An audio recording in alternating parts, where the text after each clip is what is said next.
This is Monday Morning Meditations number 276 on the Rising Man podcast with Jeddy Azuma. Being a leader is maybe not what you think it means. What's up, everybody? Welcome back to another Monday Morning Meditation segment here on the Rising Man podcast. My name is Jeddy Azuma, if you don't know by now. And before too far, I'm going to go ahead and just jump right into this episode. Today's Monday Morning Meditation is Understanding Leadership. So I want to share a visual with you for a moment that is going to help you understand leadership even better. Picture yourself right now in a vast field. Maybe it's like a wide open football field or large athletic field where it's flat and you can see quite a distance. Now, let's put a few hundred people in there with you. Scatter them all about, not standing equally apart, just standing still but scattered about this vast field. And every single one of those people standing there, you notice, has a circle around them. You look down at yourself and you've got a circle around you as well. And you notice that everybody's circle is a little bit different. Some circles are much bigger than others. Some are smaller. Some are overlapping and intersecting with one another. And you look down at yours and you realize that some people land inside of your circle and some people don't. They're way on the other side of the field, far apart from the edge of your circle. I bring up this visual for a moment because to me, this is how I describe leadership and connection and what an embodied leader is capable of doing. What does that circle represent? For me, that circle represents my zone of comfort. The circle that exists around me, that's how far I can extend out into the world around me before I start to feel unsafe in my nervous system. The moment I step into outside the borders of my circle, of my zone of comfort, I'm going to feel less safe in my nervous system. I'm going to start thinking about myself. It's harder for me to connect to my purpose. It's harder for me to stay connected and extended to the person I'm in relationship with. And it becomes a lot harder to be a leader. When I'm able to interact with somebody and still be within the bounds of my circle, then I'm able to stay grounded and connected and invested in what that person has to share. Let's take this example and clear some of the people out, right? Let's clear the field. So there's only myself and one other person. Let's give this person a character, okay? Maybe it's a spouse, a lover, a partner, girlfriend. Maybe it's a relative, another type of loved person in your life, or a coworker, employee, best friend. You pick. Just imagine one person and place them somewhere on that field. Now let's say that this person in your life is somebody that you're really closely connected to, somebody that you feel confident and safe with. That's someone who's probably going to be a lot closer to you on that field than somebody you just met, or even somebody that you have a really difficult and challenging relationship with.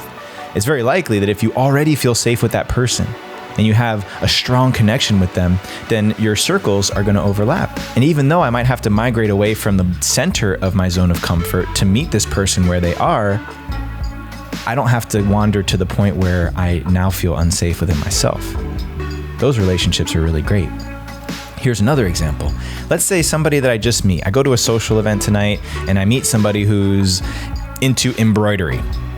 I don't know anything about embroidery, but because I've done practices and have experience that makes me feel confident and connected to who I am, my zone of comfort is larger.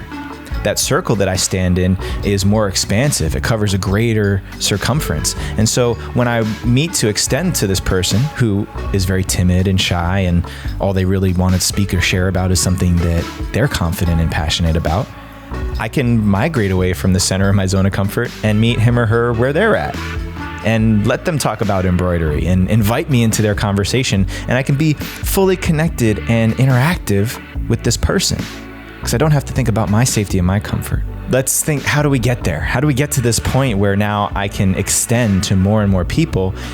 It's a matter of doing practices, physical, mental, spiritual practices that give me confidence in my body, to go out into this crazy world, to wander through the field and feel confident in my interactions. Every one of us has limits to our zone of comfort. Every one of us has an edge where now I start to feel unsure of myself, unsafe within myself.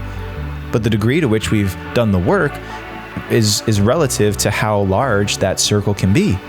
The larger the circle, the more people I can come into contact with without losing my center, without disconnecting or disengaging with who I am at my core.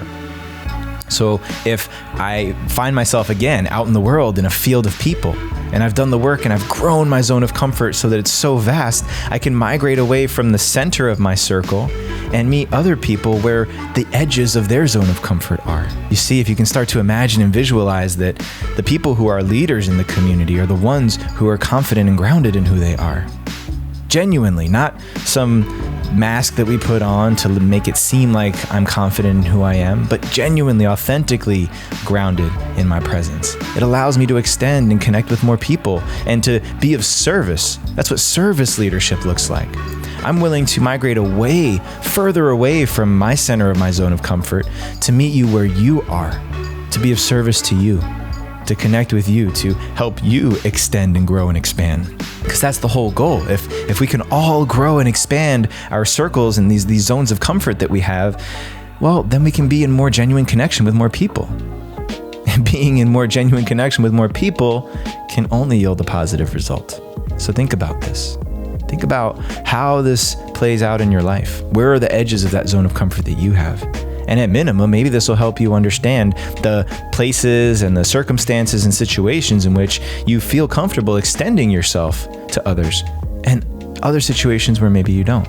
Situations for myself, when I'm in rooms with really successful people who have a lot more money than I do, I used to feel very small.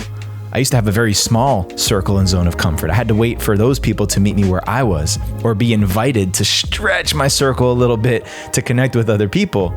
And then I put myself in more of those situations and was like, these are just people like me. They may have more in their bank account than I do. They may have more boxes checked on their resume at this point in life than I do, but they're just people. They have their own insecurities. And my zone of comfort grows. And now I can connect and extend to more people, a different type of person than I ever could before.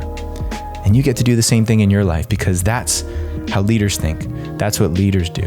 What is required of me to expand the zone of comfort I have so I can connect with more people and help them stretch their zones of comfort? It's a service to humanity. And it's the simplest way to understand real leadership. I'm all about simplicity. I like to just boil it down and give visuals. And this is how it occurs for me. So I hope it's helpful for you. And if you want to hear more, we'll be back again next Monday with another morning meditation. In the meantime, thank you for supporting, listening in, tuning into the Rising Man movement each and every week. Until next Monday, rise up and claim your destiny.